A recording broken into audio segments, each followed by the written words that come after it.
안녕하세요. 오토교 김정민입니다.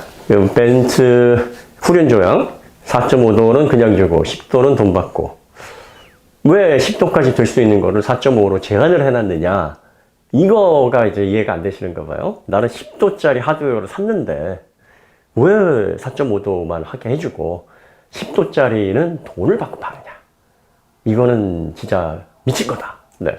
뭐 하드웨어 시대에 자동차가 기계장치였을 때 뭐 당연히 그렇게 생각을 하실 수 있어요. 그리고 뭐 그렇게 욕을 하신다고 그래가지고 뭐 저는 안타까울 거 아무것도 없습니다. 요즘 벤츠 BMW 욕먹는 거에 대해서 별 감각 없어요. 왜냐하면 전기차 시대에 정신을 못 차리고 있어서 더 먹어야 된다고 생각을 합니다.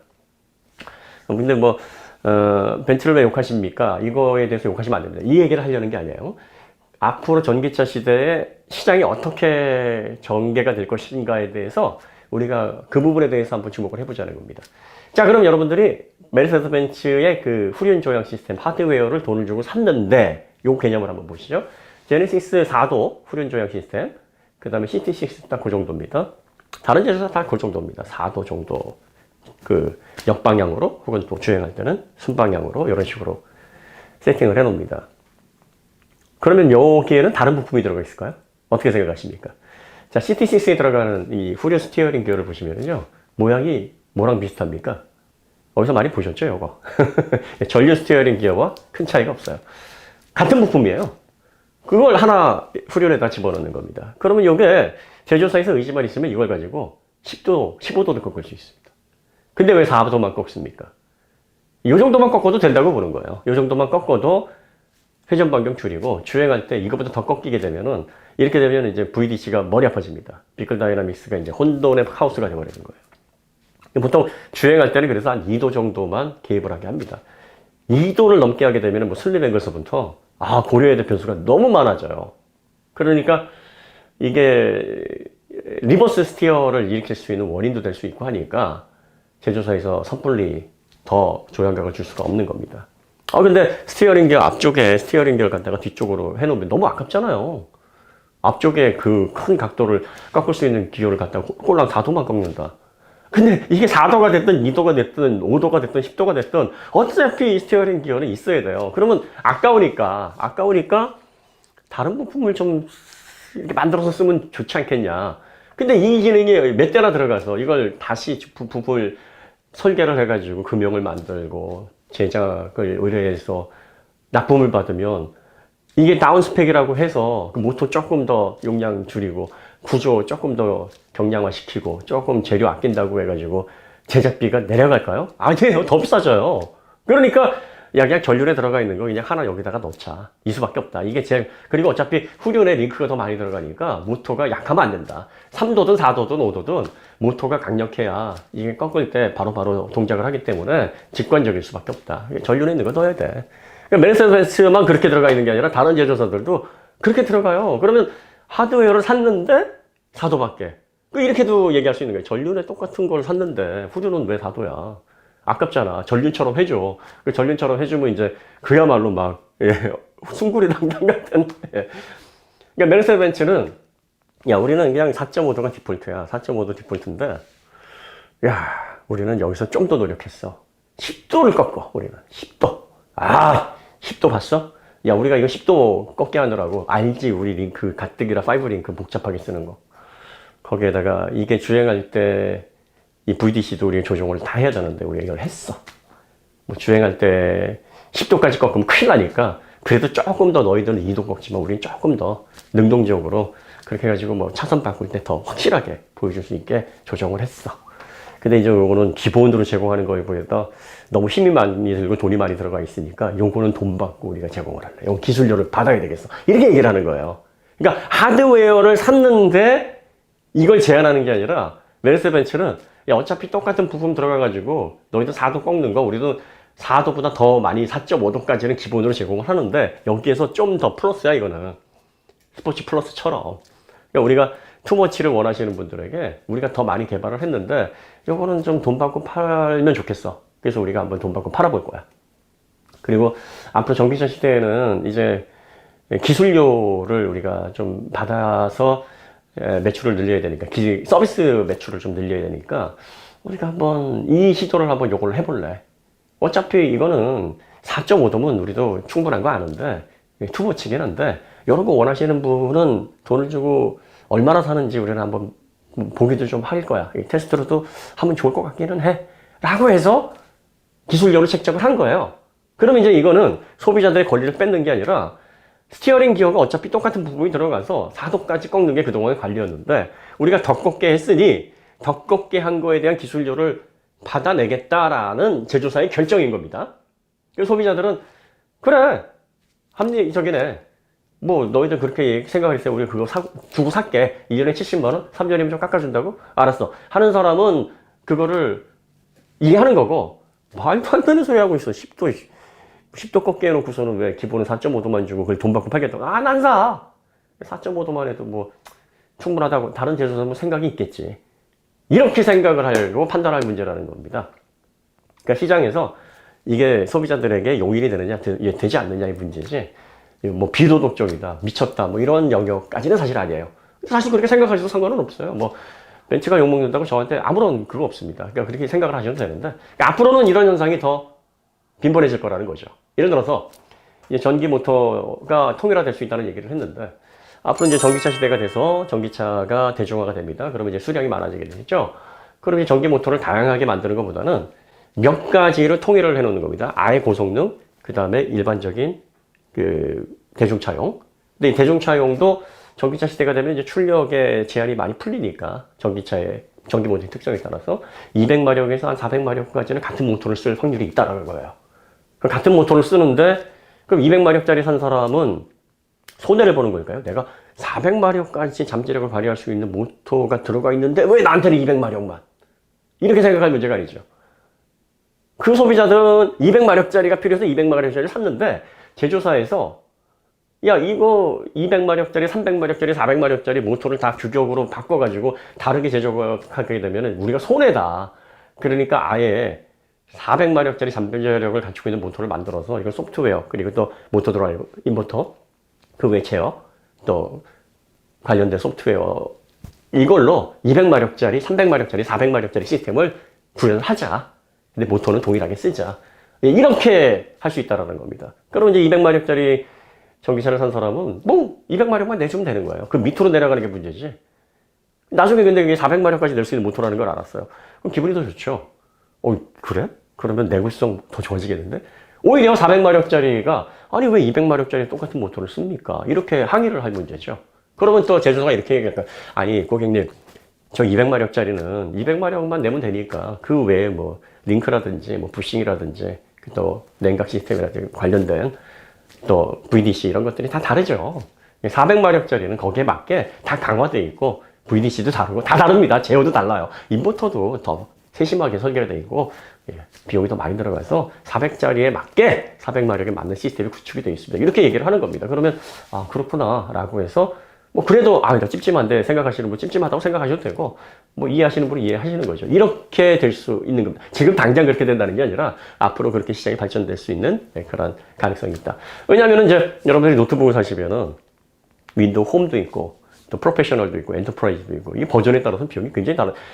하드웨어는 똑같은데 소프트웨어가 어떻게 들어가냐에 따라서 PC 성능이 완벽하게 달라져요. 소프트웨어가 없어요? 그러면 하드웨어가 아무리 좋아도 깡통입니다.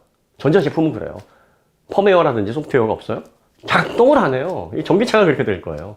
그러니까 소프트웨어에 엄청난 비용을 지불할 수밖에 없어요. 그러니까 개인은 소프트웨어라는 그 측면이 굉장히 개념이 좀 약한데 기업들은요 소프트웨어에 들어가는 월 구독료라든지 초기 구입비가 어마어마합니다. 특히 뭐 아바쿠스, 또 카티아, 뭐 3D 맥스 이런 것들은 라이센스에 따라서 어우. 네. 그리고 또 이런 소프트웨어가 제공되는 것을 보면요 기본적으로 다운로드를 받거나 이렇게 뭐 CD 요즘 CD를 많이 쓰죠. 프로그램의 안에 그 코드들은 다 들어있어요. 다 프로그램들 들어가 있는 그 다운로드 파일을 줍니다. 하지만 이제 라이센스에 따라서 어디까지 열어줄 것인지를 결정을 해서 그 기능 제한을 합니다. 원래 구현이 돼 있는 거를 지불한 가격에 따라서 제한을 시켜버리는 거예요. 이게 전기전자 소프트웨어에서 너무나 흔한 일입니다. 앞으로 전기차 시대에서는 이렇게 될 수 있는 가능성이 있어요. 왜냐하면 이렇게 해야 규모의 경제에 도달을 해서 기업도 낮은 가격의 제품을, 부품을 공급할 수가 있고 소비자들도 그렇게 해야지만 좋은 가격에 이 제품을 살 수가 있어서 그 서비스를. 그리고 또 지금까지는 자동차라는 거는 하드웨어만 잘 만들고 그 하드웨어의 잠재력이 높아야 거기에 따른 어떤 기술의 혜택을 받았는데 앞으로 전기차는 소프트웨어가 그 만족도를 굉장히 크게 좌우하게 됩니다. 그래서 기술료가 더 확대가 될 거라는 얘기예요. 자, 메르세데스-벤츠 EQS, EQE, EQC 같은 것도 보면요. 출력은 뭐 그럴싸하게 얹어 넣긴 했는데 무게가 워낙 나가니까 제로백 떨어지죠. 주행거리는 배터리는 막 100kWh 배터리가 넘어가는데 물러가고 주행거리도 짧아요. 그러니까 어떻게 보면 좀 웃기잖아요. iX도 110일이나 되는데 배터리가 530마력인데 제로백이 4.8초인가요? 4.7초인가요? 그 다음에 주행거리 500km 도달을 못합니다. 테슬라나 루시드 보시면은 그보다 더 적은 배터리 용량으로 훨씬 더 많이 갑니다. 600, 700막 이렇게. 그리고 출력은 거의 2배 가까이 높습니다. 이게 무슨 힘일까요? 그러니까 하드웨어에서 오는 차이도 있겠지만 소프트웨어에서 오는 힘입니다. 어떻게 소프트웨어로 잘 조율을 하느냐에 따라서 전기차의 만족도나 성능적인 가치가 굉장히 크게 차이가 납니다. 그래서 이게 곧 전기차 시대에서는 그 브랜드와 그 상품성을 좌우하는 힘이 되는 거예요. 아니, 똑같은 100kW, 110kW 배터리를 가지고 하드웨어를 그 돈 주고 샀는데, 아니, 왜 덜 가야 돼요? 그게 기술이에요. 그리고 그 기술에 가치를 지불하는 게 기술료입니다. 그러니까 자율주행 시대에서는 이런 현상이 더 도드라진다는 거죠. 그러니까 디지털 카메라라든지 또 뭐 스마트 기기를 많이 사용하신 분들은 이 개념을 이해하실 거예요. 어떤 경우에는 다 그렇지는 않습니다만 동일한 AP가 들어갔는데 이게 클럭이 막 200MHz, 뭐 300MHz 차이가 나는 경우도 있어요. 그러니까 하이 모델에 이걸 뭐 구분해서 집어넣는 것보다는 뭐 같은 걸 집어넣고 클럭 제한하는 게 또 비용 덜 들어가니까 물량 늘려가지고 수주해서 그냥 같은 거 집어넣고 클럭으로 제한하자. 이렇게 하는 경우도 많습니다. 시스템 반도체, 그러니까 이미지 센서에서 이런 현상이 또 많아요. 뭐 1600만 화소, 2000만 화소, 2400만 화소 이렇게 상위 모델, 하위 모델 해놨을 때 똑같은 이미지 센서 들어가는데 이 화소 제한을 소프트웨어로 제한을 해놔가지고 딱 그 정도만 쓸 수 있게 제한을 하는 경우도 있어요. 이렇게 되면 같은 하드웨어인데 결과가 소프트웨어로 인해서 확 기능적인 차이로 인해서 구분이 되게 되는 거죠. 그러면은 아니 나는 1600만 화소밖에 못 쓰는데 2400만 원 화소짜리 이미지 센서를 넣고 왜 이렇게 제한을 하는데 이렇게 생각할 문제가 아니죠. 내가 지불한 건 1600만 화소니까 뭐 소비자들에겐 불만이 있을 수가 없죠. 앞으로 자동차도 이런 부분들이 어디까지 확대가 될지는 지켜봐야 아는데 이런 현상들이 생길 수 있게 된다는 거죠. 그리고 또 이런 것들을 통해서 기술을 통해 기능을 확장하게 했을 때 이건 비용을 청구를 할 거란 얘기예요. 그러면 이제 아니 원래 되는 거를 갖다가 원래 되는 게 지금의 개념하고 다르다는 거예요. 그러니까 소프트웨어가 주가 되는 전기차의 전기전자 모빌리티 시대에는 하드웨어만 가지고 움직일 수 있는 시대가 아니에요. 소프트웨어가 없으면은 그 전기자동차 깡통이 될 수가 있어요. 그러니까 소프트웨어가 어떻게 얹어지느냐에 따라서 그 자동차가 고성능 차도 될 수 있고 일상적인 A2B 카도 될 수 있고 이렇게 바뀔 수가 있다는 겁니다. 그러니까 그 소프트웨어를 주느냐 제공하지 않느냐 이거예요. 그러니까 자율주행도 뭐 좌회전, 우회전, 그 다음에 뭐 이런 다양한 기능들이 있을 거 아니에요. 그러니까 이 자율주행도 구독에 따라서 어디까지 해주고 어디까지 안 해주고 이 제약에 따라서 비용이 달라질 거란 말이죠. 앞으로 레벨 3부터는 아마 그렇게 뭐 구독 얘기가 나올 수 있을 건데 그러면 일단 자율주행을 신청을 하게 되면 뭐 구독이든 아니면 구입을 해서 거기 안에 들어가 있는 전체 소프트웨어는 다 인스톨을 시키죠. 다 저장을 시킵니다. 그 가운데서 뭘 열어줄지 말지를 소프트웨어로 최종적으로 결정을 하는 거예요. 라이센스로 결정을 하는 거죠. 그러니까 예를 들어서 월 10만 원짜리예요. 그러면은 그러면 요거는 한 80% 정도. 뭐 난 7만 원. 그러면 한 60% 정도. 난 15만 원 풀이야. 그러면 전체를 사용할 수 있게끔 각 지불한 가격에 따라서 제약을 거는 겁니다. 그럼 이것도 하드웨어랑 똑같은 개념이 되는 거예요. 소프트웨어는 하드웨어처럼 생각을 안 하시는 경우가 있는데 아니 여기에 있는 소프트웨어는 다 파라미터 다 들어가 있고 코딩이 다 들어와 있는 거를 주고서 왜 제약을 걸어? 왜 안 열어줘? 이거랑 똑같은 개념이에요. 그죠? 하드웨어가 있는데 왜 제약을 걸어? 이거와 코딩이 여기 다 들어와 있는데 코드가 다 있는데 열어만 주면 내가 다 쓸 수 있는데 왜 이걸 제약을 걸었을까? 왜 이걸 못 쓰게 했을까? 이거랑 똑같습니다. 그러니까 시험판 소프트웨어 다운로드 받고서 며칠 쓰게 하고선 닫아버리잖아요. 혹은 뭐 좀 저렴하게 해서 특판으로 나오는, 그래서 일부 기능 제한된 거다. 그런 거 다운받는다고 해가지고 다른 파일이 내려오는 거 아니에요? 똑같은 파일이 내려옵니다. 그런데 해당 메뉴가 비활성화되어 있어요. 그럼 그거 보고서 아니 똑같은 소프트웨어를 코드를 다운받았는데 왜 이걸 막아놨어? 이거 미친 거 아니야? 이렇게 생각 안 합니다. 아, 내가 돈을 싼 걸 썼더니 이거 다 못 쓰게 해놨구나. 아, 이거 다 쓰려면 더 지불해야 되는데 아깝네. 이렇게 생각하시잖아요. 전기자동차가 앞으로 그렇게 될 수 있다라는 거. 다시 한번 말씀드리지만 그렇다고 해도 나 욕할래. 하세요. 예, 괜찮습니다. 뭐 제주도 욕 먹지 뭐 제가 욕 먹습니까? 예, 그런데 이제 욕하는 건 쉬운데 우리가 좀 근원적인 문제를 생각을 해서 앞으로 이렇게 환경이 변화하게 되면 거기에 또 우리가 적응을 하고 또 현명하게 옥석을 가져내야 되잖아요. 그 본질을 좀 아셔야 될 필요는 있어요. 본질을 알자라는 차원입니다. 제 얘기 다 듣고서 후륜조향 파는 거는 미친 거야. 이렇게 하셔도 됩니다. 그리고 뭐 먼저 번 영상에 윤성도 대표님 영상 제가 언급했는데 계속 화내세요. 뭐 대리 만족되고 좋습니다. 저도 가끔 가가지고 막 화내시는 거 보고 아, 이 화 진짜 잘 나네. 그래, 욕 먹어도 싸다. 뭐 이렇게 동의할 때 많습니다. 네, 좀 이해가 안 되시는 부분에 대해서 잠깐 보완해서 정리를 해드렸습니다. 오늘 이야기 여기서 마치도록 하고요. 더 좋은 콘텐츠로 찾아뵙겠습니다. 감사합니다.